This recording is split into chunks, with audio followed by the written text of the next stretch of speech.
Job, chapitre 21. Job prit la parole et dit : Écoutez, écoutez mes paroles, donnez-moi seulement cette consolation. Laissez-moi parler, je vous prie, et, quand j'aurai parlé, tu pourras te moquer. Est-ce contre un homme que se dirige ma plainte ? Et pourquoi mon âme ne serait-elle pas impatiente ? Regardez-moi, soyez étonnés, et mettez la main sur la bouche. Quand j'y pense, cela m'épouvante, et un tremblement saisit mon corps. Pourquoi les méchants vivent-ils ? Pourquoi les voit-on vieillir et accroître leur force ? Leur postérité s'affermit avec eux et en leur présence, leurs rejetons prospèrent sous leurs yeux. Dans leur maison règne la paix, sans mélange de crainte. La verge de Dieu ne vient pas les frapper. Leurs taureaux sont vigoureux et féconds, leurs génisses conçoivent et n'avortent point. Ils laissent courir leurs enfants comme des brebis, et les enfants prennent leurs ébats. Ils chantent au son du tambourin et de la harpe, ils se réjouissent au son du chalumeau.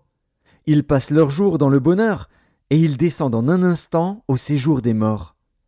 Ils disaient pourtant à Dieu : Retire-toi de nous, nous ne voulons pas connaître tes voies. Qu'est-ce que le Tout-Puissant pour que nous le servions ?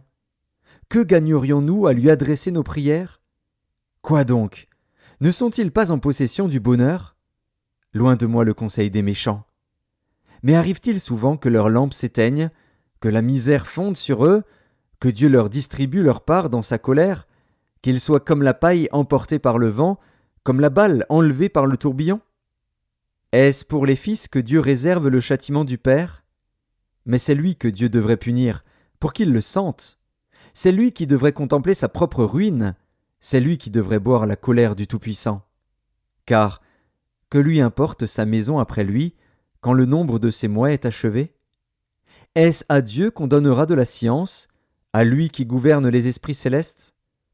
L'un meurt au sein du bien-être, de la paix et du bonheur, les flancs chargés de graisse et la moelle des os remplis de sève. L'autre meurt, l'amertume dans l'âme, sans avoir joui d'aucun bien. Et tous deux se couchent dans la poussière, tous deux deviennent la pâture des vers. Je sais bien quelles sont vos pensées, quel jugement inique vous portez sur moi.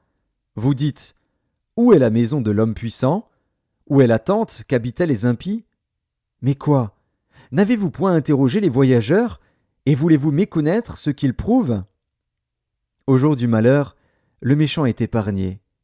Au jour de la colère, il échappe. Qui lui reproche en face sa conduite ? Qui lui rend ce qu'il a fait ? Il est porté dans un sépulcre, et il veille encore sur sa tombe. Les mottes de la vallée lui sont légères, et tous, après lui, suivront la même voie, comme une multitude l'a déjà suivi. Pourquoi donc m'offrir de vaines consolations ? Ce qui reste de vos réponses n'est que perfidie.